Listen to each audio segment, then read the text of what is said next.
Ladies and gentlemen, the floor of Wall Street is quiet today, too quiet. The numbers are not just red, they're bleeding. America's stock market has taken a gut punch. The blow came not from within our borders, but from across the seas. India, our long-standing partner, has fired the opening shot in a tariff war. The ripple effects have turned into a tidal wave crashing on our shores. Now, let's be clear. This isn't just about traders in suits or big corporations with shiny headquarters. This is about the retiree watching her 41 account shrink. This is about the small business owner who depends on international trade to keep his employees paid.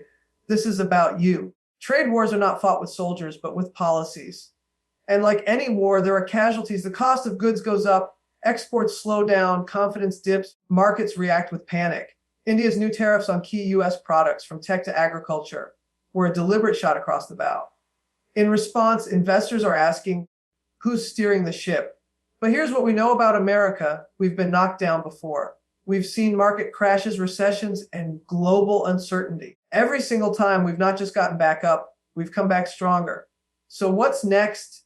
We need swift, smart negotiations, not political theater. We need policies that protect American jobs while keeping trade lines open. We need leadership that understands the global chessboard, not just the local scoreboard. This is not the time for panic. This is the time for precision. The storm is here, but so is the opportunity to rebuild trust, to reshape our trade strategies, to remind the world that America doesn't just survive the market's twists and turns. We set the course for calmer seas ahead. Thank you, and may we move forward with wisdom, courage, and unity. The recent plunge in America's stock market is more than just a passing fluctuation. It's a clear signal of how vulnerable our financial systems can be to geopolitical shifts. The catalyst for this downturn was India's sudden escalation in tariffs on a range of U.S. products, a move that rattled investor confidence and sent shockwaves through global markets. When stock prices fall sharply, it's not merely a reflection of numbers on a screen. It's an indicator of the underlying anxiety among investors about the future of trade, business earnings, and economic growth. Markets are inherently forward-looking, and when a major trading partner like India imposes new trade barriers, the expectation is that U.S. companies will face reduced export revenues, costs of doing business, and slower profit growth.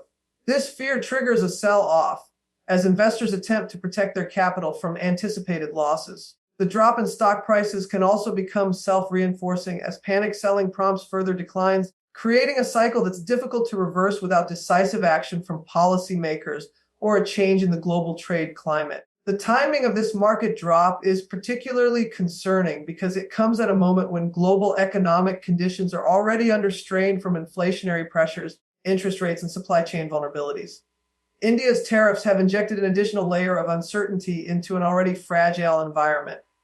For large corporations, the hit might be absorbed through diversified operations, but for smaller export-driven businesses, the impact can be devastating. These companies often operate on thin margins. Any reduction in sales to a key market like India can quickly threaten their financial viability. This, in turn, can affect employment as struggling businesses are forced to cut jobs or scale back operations. The interconnected nature of modern economies means that what starts as a tariff dispute can cascade into broader economic distress, affecting sectors that may not even be directly involved in the trade conflict. Another layer to consider is the psychological impact on consumers and investors.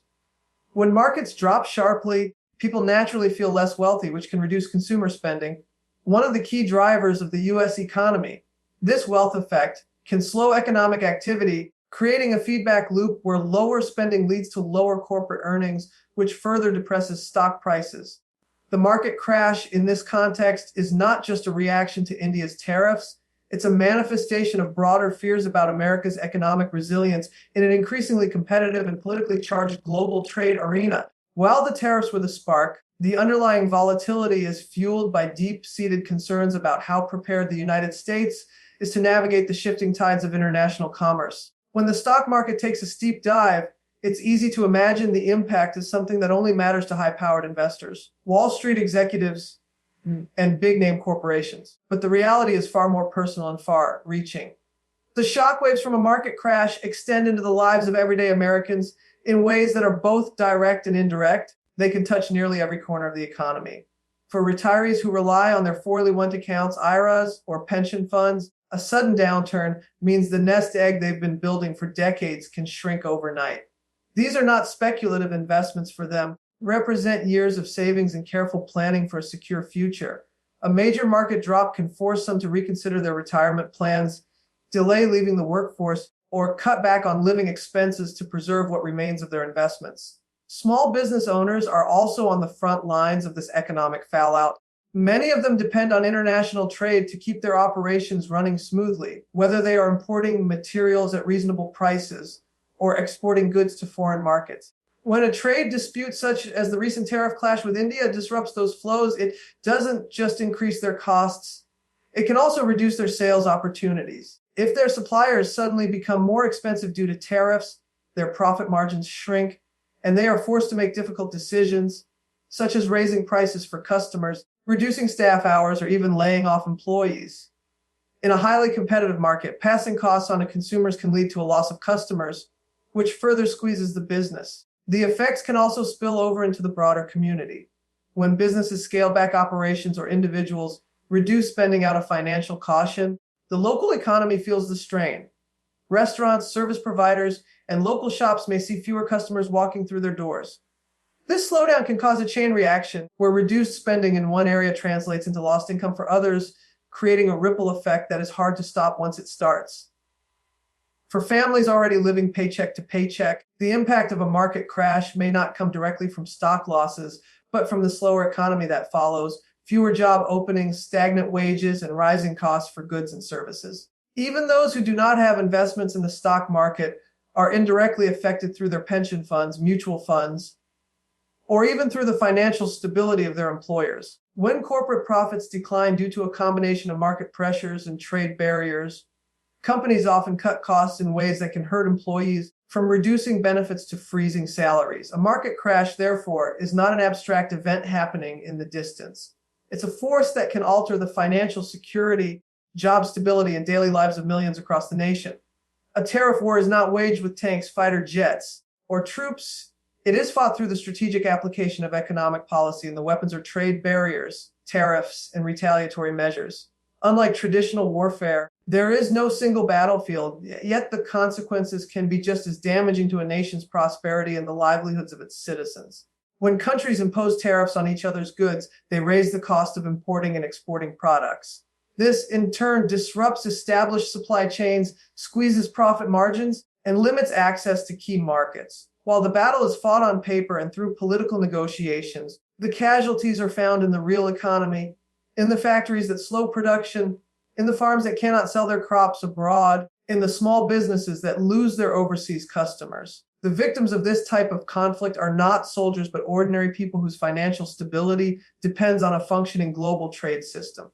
Farmers, for example, may suddenly find that their biggest foreign buyers are turning to other countries for cheaper supplies, leaving them with surplus goods and falling prices at home. Manufacturers might have to pay more for imported raw materials, forcing them to either absorb the extra cost or pass it on to consumers, making their products less competitive in both domestic and international markets.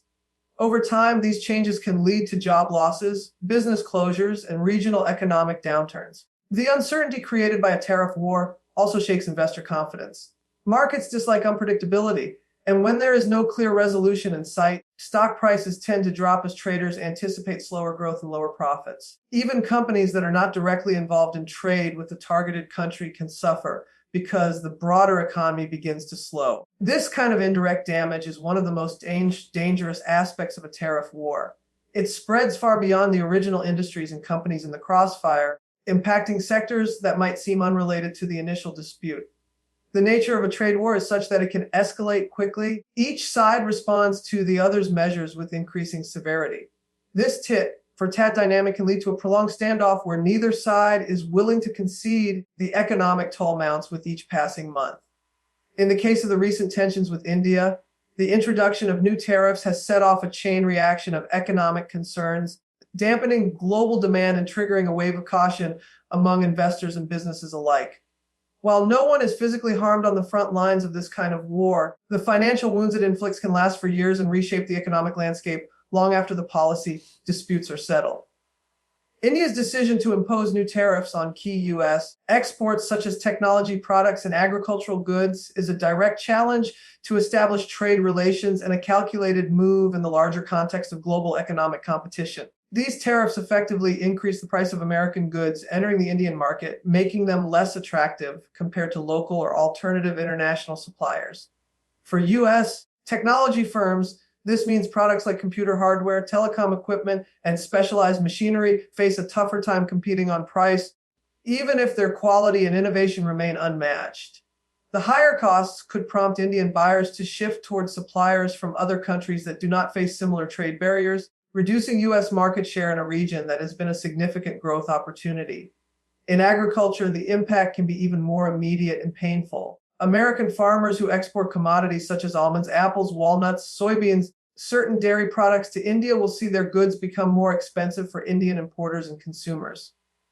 Agriculture often operates on thin margins. Farmers depend on consistent demand from large international buyers to keep their operations profitable. With tariffs in place, these exports can slow dramatically, leaving farmers with unsold products, falling prices at home, and mounting financial pressure. This shift not only affects the farmers themselves, but also the broader rural economies that rely on agricultural trade for jobs and income. The move by India is not just an economic measure, but also a political statement. Tariffs are often used to exert pressure in ongoing negotiations or to signal dissatisfaction with a trading partner's policies. In this case, it can be interpreted as a response to perceived imbalances in the trade relationship, disputes over market access, or other geopolitical factors. Whatever the motivation, the result is the same: U.S. exporters lose competitiveness in one of the world's fastest growing markets. The repercussions go beyond the exporters themselves. Logistics companies, shipping firms, and port operations that handle these goods see reduced volumes, which can lead to fewer jobs and lower revenues. On the financial side, publicly traded companies that rely heavily on sales to India may report lower earnings, which in turn can weigh on their stock prices in the broader market. This creates a feedback loop where investor sentiment soars, reducing overall confidence in economic stability. Tariffs on technology and agriculture may target specific industries, but the ripple effects are felt throughout the economy, from the farms and factories producing the goods to the financial markets that respond to shifts in trade flows. The urgency for swift, skilled negotiations in the face of a tariff war cannot be overstated, especially when the stakes involve both national economic stability and the livelihoods of millions of citizens. Political theater, grandstanding for headlines, or using trade disputes as tools for partisan advantage can waste precious time and deepen the damage. In a volatile situation like the recent clash with India, every day without progress can mean more uncertainty for businesses, further declines in investor confidence, compounding disruptions to supply chains. Skilled negotiation requires leaders who can balance firmness with flexibility, protecting domestic industries while keeping diplomatic channels open to prevent the situation from spiraling further. Effective trade negotiations are not about quick wins or flashy sound bites. They are about finding sustainable solutions that work for both sides. This involves understanding not only the domestic implications of tariffs, but also the strategic priorities and economic pressures facing the other nation. In the case of India, recognizing its internal political and economic considerations could provide a path toward compromise that reduces tensions without either side appearing to capitulate. Without this nuanced approach, the risk is that each retaliatory measure escalates the conflict, making resolution harder and the economic costs steeper. Speed matters because markets are driven as much by perception as by reality. If investors see credible efforts to resolve the dispute quickly, even before a formal agreement is reached, it can help restore some degree of confidence and stabilize market conditions. Delays, on the other hand, send a signal that resolution is unlikely in the near term, encouraging capital flight, reducing investment, and slowing economic activity. Businesses also plan production and investment cycles months or years in advance. Uncertainty over tariffs can cause them to freeze hiring, delay projects, or reconsider expansions until there is clarity. Strong leadership in negotiations also means resisting the temptation to approach trade disputes as zero, some games where one side must lose for the other to win. The reality of global commerce is that most trade relationships are deeply interdependent, and damaging one side ultimately harms the other. A skilled negotiator seeks solutions that minimize harm, preserve long-term relationships, and lay the groundwork for future cooperation.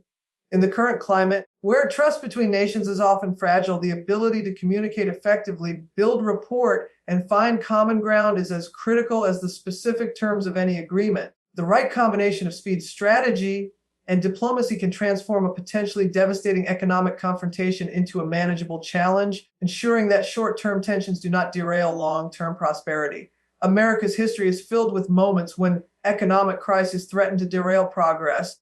Yet time and again, the nation has managed not only to recover, but to emerge stronger. Market crashes, recessions, and global trade disruptions have tested the country's resilience, but they have also spurred innovation, policy reform, and renewed competitiveness. The current challenge posed by India's tariff war, while severe, fits into this larger pattern of economic turbulence met with determination and adaptability. Resilience in this context is not just about weathering the immediate impact, but about using the disruption as a catalyst for strategic change. Opportunities often arise from moments of instability because they force a rethinking of existing systems and practices. A sudden shift in trade dynamics may initially seem like a setback, but it can also motivate industries to diversify their markets, seek new partnerships, or invest in domestic capabilities that reduce reliance on any single foreign market. For example, agricultural producers losing access to Indian buyers might strengthen ties with other emerging economies or expand their presence in regions where demand for U.S. goods is growing. Technology companies facing higher tariffs could accelerate their push into sectors or regions less affected by trade disputes, spreading risk more effectively. Policy innovation is another avenue through which the United States can turn adversity into advantage.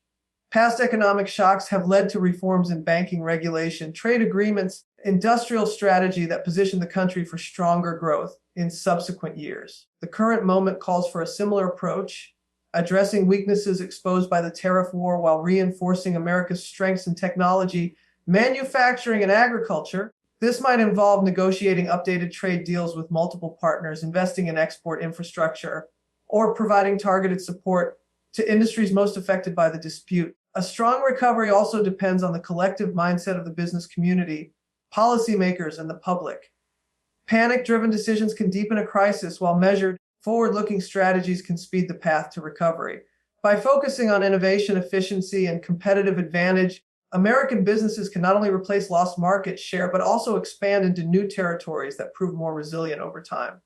At the same time, maintaining open channels of diplomacy ensures that today's trade battles do not close the door on tomorrow's cooperation. The story of America's economic resilience has always been about more than survival. It has been about transformation. Every crisis has carried with it the seeds of renewal. The key has been recognizing and cultivating them before they are lost to short-term fear. The tariff conflict with India may be the latest test, but it also offers the possibility of writing a new chapter in which adaptability and strategic vision turn a period of uncertainty into a launchpad for greater strength on the global stage.